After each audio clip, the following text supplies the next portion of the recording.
Hello, my name is Alicia Shapiro with AInews.com, and welcome to another episode of our Driving Tomorrow Conversations with Industry Leaders, where we explore the latest developments and newest innovations in the world of artificial intelligence. Today, I am excited to be speaking with REBL Risty, the founder of REBL Marketing, a B2B marketing expert and leader in an AI powered marketing automation field. With over 16 years of experience running her agency, Rebel has helped businesses scale smarter by integrating AI and automation into their content and marketing strategies. As a story brand guide, content strategist, and speaker, she's passionate about helping companies break through growth ceilings without adding headcount. In today's interview, we'll be exploring how AI is transforming marketing, the innovative automation systems Rebel has built, and how businesses can balance AI-driven efficiency and authentic storytelling. Rebel will also share her insights on the future of AI in marketing and offer practical advice for marketers looking to integrate AI into their strategies. So thank you for joining us today, Rebel. Yeah, hi. Thank you for having me. Oh, absolutely. I'm glad to have you here. AI has transformed how marketers approach content creation and automation. Can you share a pivotal moment when you realized that AI could revolutionize your agency's efficiency and scalability? Oh gosh, I'm not going to claim I was one of the early adopters. I wasn't. I was not. Oh, here we go. I would say honestly, last year, probably almost around the summertime. So we started investing in a CRM at the beginning of the year and really like, okay, we're going to start investing in our own processes, our own technology. And just the more we got involved with that, and we started looking at other tools, and of course AI started coming repeatedly in the picture, and it just through my own curiosity and forcing my team a little bit, Yeah. um, we've just really found the tools helpful. And as a small agency trying to grow, the realization is that we have to really learn these tools, and also talking to my fellow agency owners and other marketers out there on how they were using them, why they were using them. And then I decided to join some mastermind groups towards the end of last year, which really opened my eyes Mm. to this whole world of automating, Yeah. not just AI, but your processes and how to just make things more efficient. So I really was blown away. And so this year, not only are we leveraging AI more and creating automation systems, we're actually launching a whole new brand around that and new service and products, because we really, really believe in the power of automating your processes. And AI is a part of that. Yes. And I know you mentioned to me maybe another time, but you kind of highlighted the difference between automation and augmentation. Can you describe a little bit of the differences about that? Yeah, so I think we could use like chat for is probably the most popular platform. And you can use that to augment some of your thinking and creativity. There's other tools like Mid Journey, or one that we're using for videos, HeyGen, that help you be more creative and kind of take your ideas and advance them.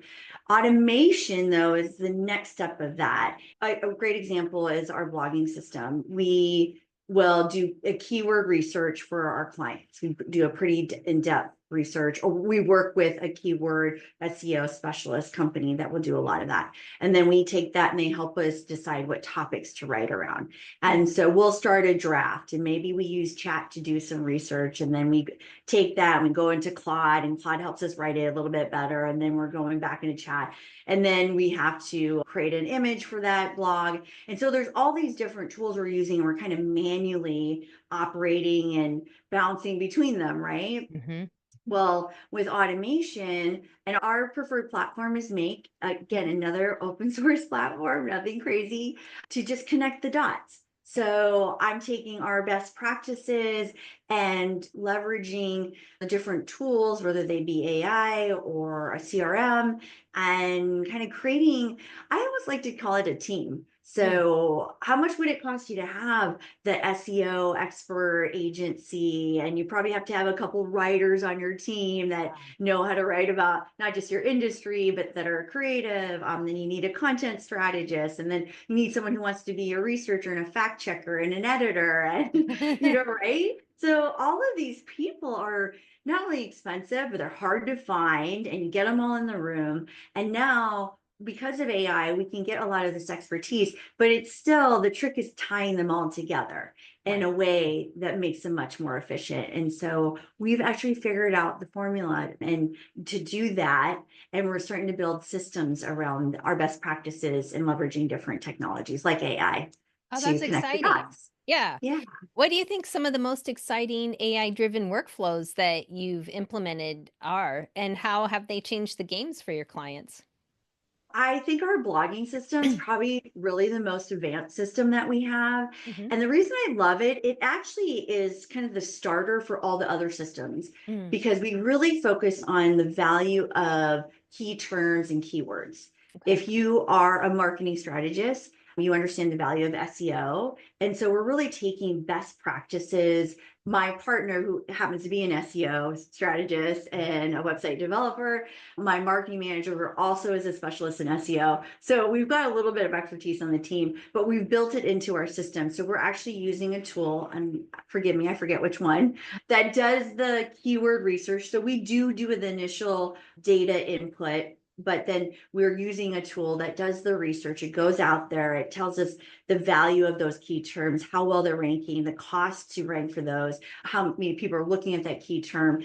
And then we're taking that and we're using some methodologies like top clusters, and we're building those into the systems. And our system actually is using chat and Claude. And then it has prompts that iterates.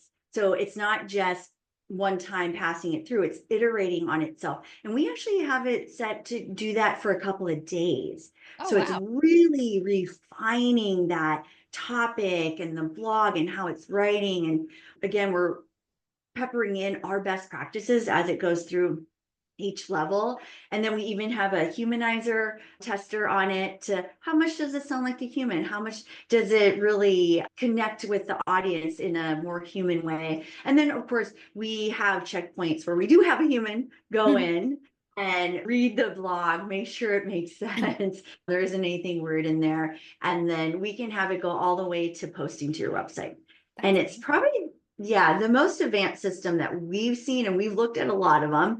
And this is just the one we started with. Our next one that we're about ready to launch this week is posting to LinkedIn. And that's a much more simpler version for a client that just wants to get industry publications to LinkedIn. Mhm. But then we're going to be doing a more advanced one for social media that is going to be more key term driven. We're working on a newsletter one. You might have talked about that. Like, how do Mhm. we help people better be? And it really is about consistency.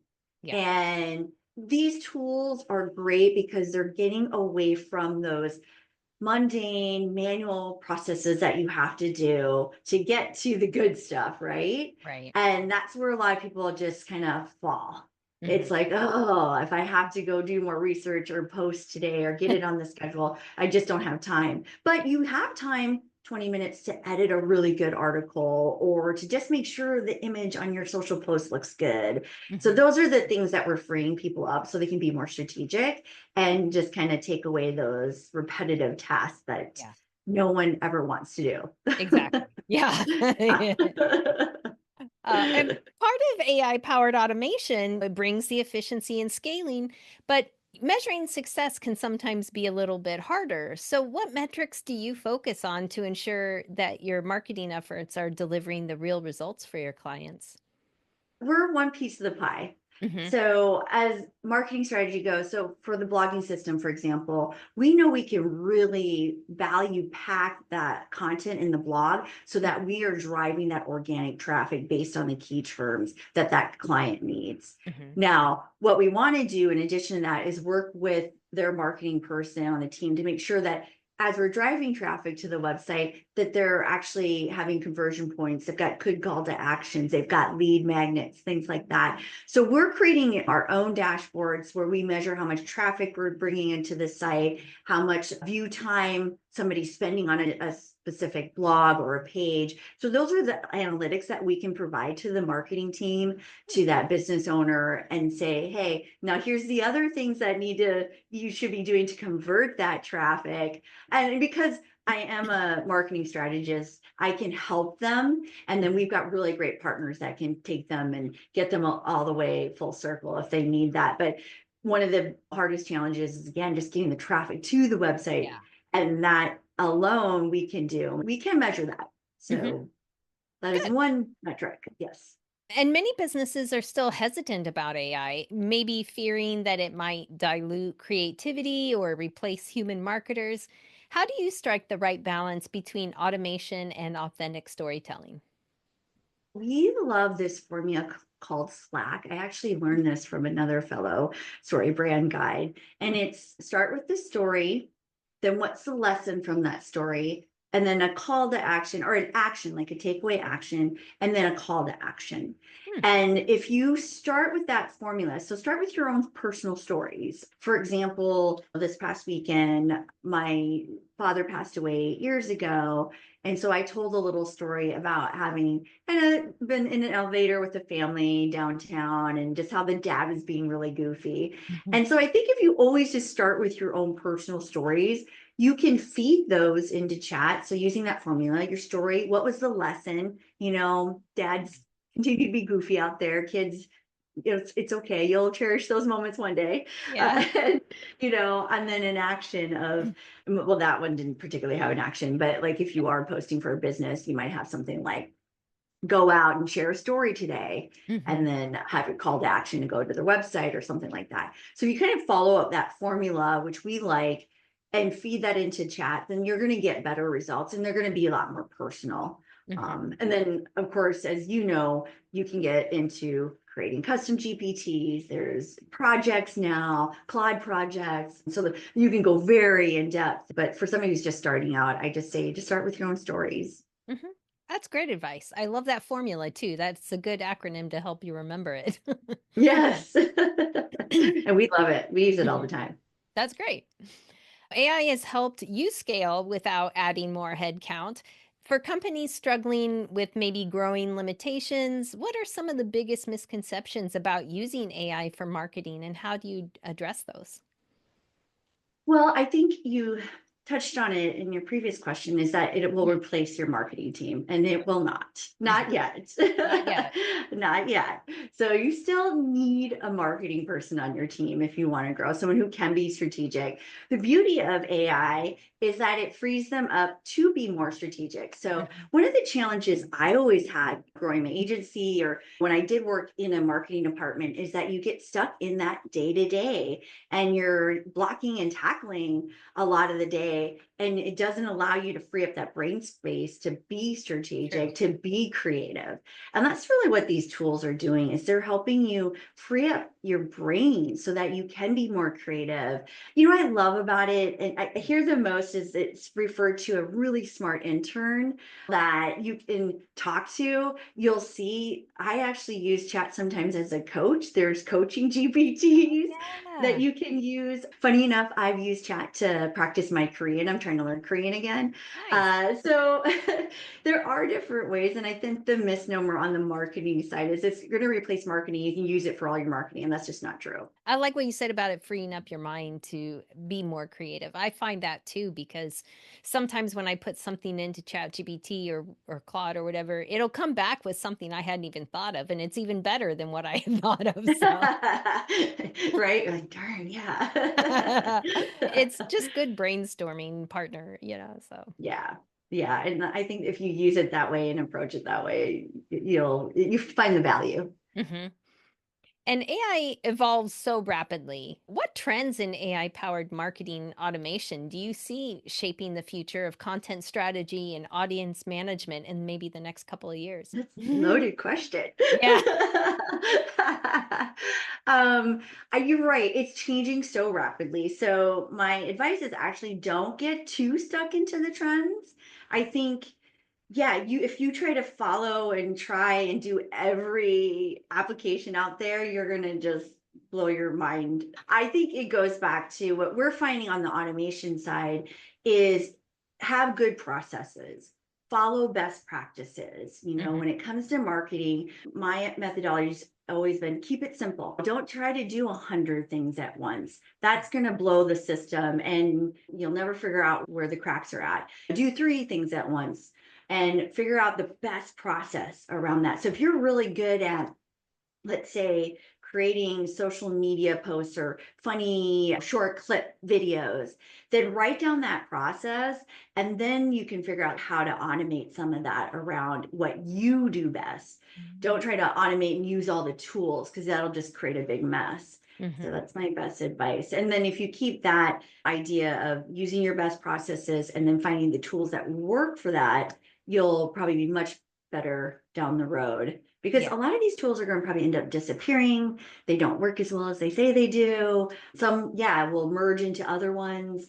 So I wouldn't rely too much on the trends. No, I think that's smart. And that advice about just kind of reverse engineering your problem or your pain point, it's good to keep what your skills are up in front and then use AI to help where maybe you don't have as many skills. And so reverse engineering is a great advice, because if you do focus on all these trends and all these things that are coming out, you're going to get easily overwhelmed and then you probably aren't going to do anything well. So, Yeah. And you know what? We're all guilty of it. It's yeah. hard because, well, you and I find it super exciting. And I'm just like, oh, what's the latest thing? And I'm waiting for your newsletter. But it is hard. So you do have to, yeah, remind yourself, focus Yeah. on like what you're good at and you reverse engineer your problems. Yeah.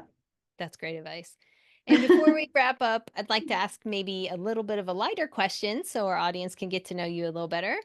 When you do step away from your work, what are some activities or hobbies that you're passionate about? I'm a bit, well, it's ski season, so I'm a big skier. But Okay. last year, unfortunately, I had an accident while we were in Aspen. It was a typical last run of the day thing. And I severed my ACL and ripped my MCL and my meniscus. So I had ACL reconstruction last year, and there's no ski season for me. Yeah. But so my hobbies now are going to physical therapy and learning to walk again. Oh, no. Uh, but all joking aside, yeah, skiing in the winter. We love hiking, hanging at Mhm. the pool, doing things outside, a good movie. Yeah, Those are my usuals. Yeah, that's great. Yeah, you got to have winding down time. So yeah, for sure. that's awesome. Well, thank you so much, Rebel, for sharing your insights and your knowledge about AI powered marketing and how businesses can scale smarter. It's really been a fun conversation, and I'm just glad you were able to come on. Oh, thank you. It was a pleasure talking with you too. It was really Oh, good. good. Thanks. And for those out there who would like to learn more about Rebel Marketing, you could visit their website at rebel, REBL marketing.com. Keeping you connected to tomorrow. Today, this is Alicia with AInews.com.